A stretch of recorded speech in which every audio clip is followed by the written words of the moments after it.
This here is the Mercedes EQA, the brand's very first battery electric vehicle for the Malaysian market. We've been told it's the first of many, so it's going to be an exciting year ahead for Mercedes-Benz Malaysia. So let's see what makes this one so different.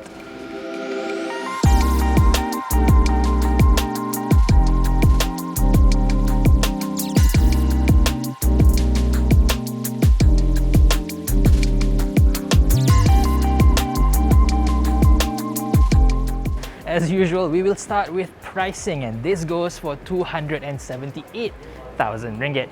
EVs are pretty much fully tax-free in Malaysia now, at least for the next few years, and this makes it extremely competitive against the ICE-powered GLA250.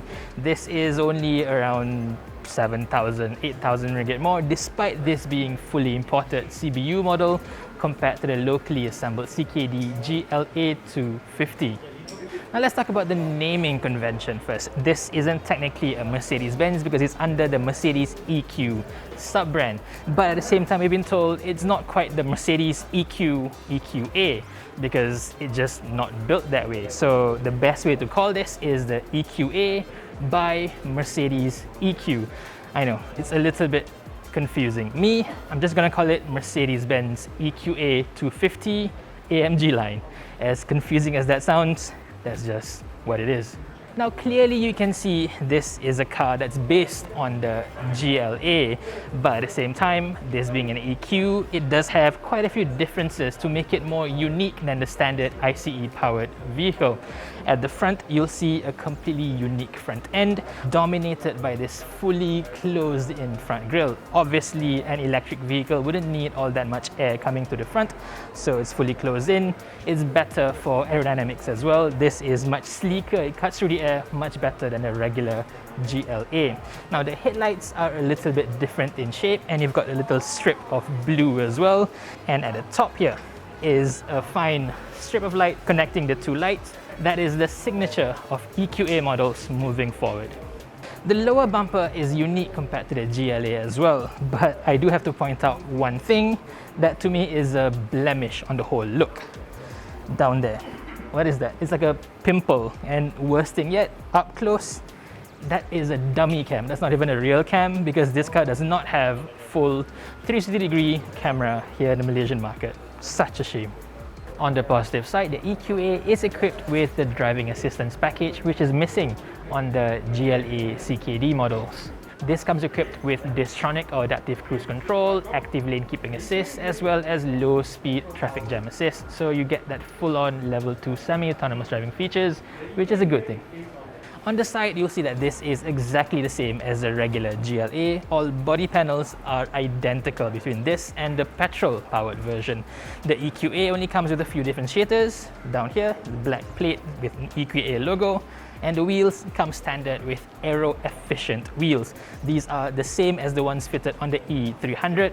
I'm not a big fan of it on that car. I'm even less so with this over here. I would much prefer the multi-spoke wheels that are on the press photos, but then again, those are 20 inches large, so might not be fit for the Malaysian roads. But then again, to me, it's all about looks, right? That looks a bit more electricity. It's not even a word? No. It looks more unique as an EV, let's just put it as that. Now at the back, the EQ lighting signature is even more prominent. The center here is dominated by this fully continuous light strip that connects the two tail lamps together, although the side lamps are exactly the same as the ones on the GLA.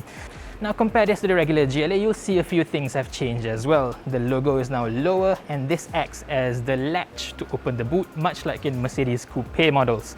The badging on the side, EQA250, has its own unique EQ font, again different to regular Mercedes-Benz's. And if you compare this side by side, you'll see the number plate holder has been moved from the tailgate down to the bumper. A lot of people do like this move.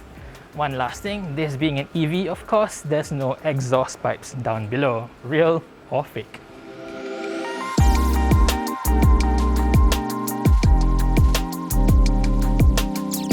Now on the inside, this is 100% identical to the standard GLA. So what you end up with is a very comfortable, good looking and rather decent quality interior as well.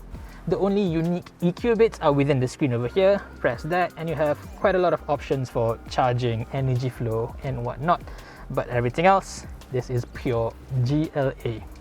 Now in terms of specifications, this is an upgrade over the locally assembled GLA. You've got leather covered dashboard as well as a large HUD, a head-up unit. So yeah, this does feel a little bit more upmarket compared to the regular GLA. In terms of specs of course, not in terms of embellishments everywhere. But having said that, this still does not have a Burmester audio sound system. That's a bit of a shame. And the panels, it's using regular wood instead of the fancy new ones with a backlight system. Yeah, it's a bit of a shame. That would look a lot more exciting as an electric vehicle. Back here, however, it's a little bit different. Legroom is about the same as a regular petrol-powered GLA, but because in this car they've had to fit the entire battery pack down below, they've had to raise up the floor a little bit. So what you end up with is a seat that's mounted almost too close to the floor. As you can see over here, I'm sitting up straight, but my knees are up in the air and there's a big gap down there as well. So yeah, adults will fit in the back here, but they're not going to be comfortable for anything more than say half an hour maybe. But on the flip side, you do now get rear aircon vents, which for some reason the locally assembled GLAs lack. So yeah, there's that. It's the same story with the boot as well. A bigger battery pack is under the floor, so actual space is less by around 100 liters. You are now just left with 340 liters. For a car like this, that is really small. But having a small boot isn't really such a major problem for the EQA, because this is not quite the car that you want to bring on long road trips anyway. This being an electric vehicle, range is quite limited at 430 kilometers. That is quite decent for what it is, but it's still going to be more fit as a city car rather than a daily car for all usage. This has a 66.5 kilowatt hour battery pack, so charging that using a dedicated wall box at home at a maximum rate of 11 kilowatt is going to take between 5 to 6 hours. So basically that's an overnight charge every couple of days. That's not so bad. But if you have access to a DC fast charger, this can take up charge at up to 100 kilowatt, and this can go from 10% to 80% in just 30 minutes. So once you have the DC fast charging network all around Malaysia, you can just stop for half an hour, you get pretty much most of your juice back on. Then this can be your primary car going all around Malaysia. Now talking about the driving, this is the EQA250, so it's a front-wheel drive vehicle rated at 190 horsepower and 370 Newton meters of torque.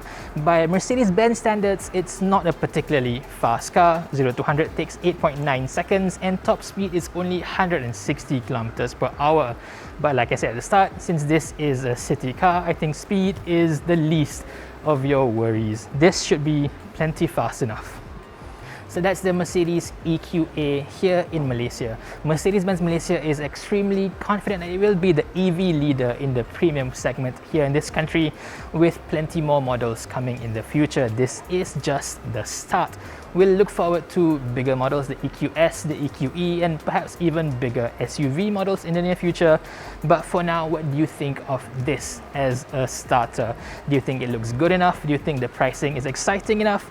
And what about the range? Do you think 430 is just enough? Or would you rather wait later on for a cheaper option with an even longer range? For me, I think this is a fresh, good start for Mercedes-Benz EQ, or Mercedes EQ, whatever you want to call it.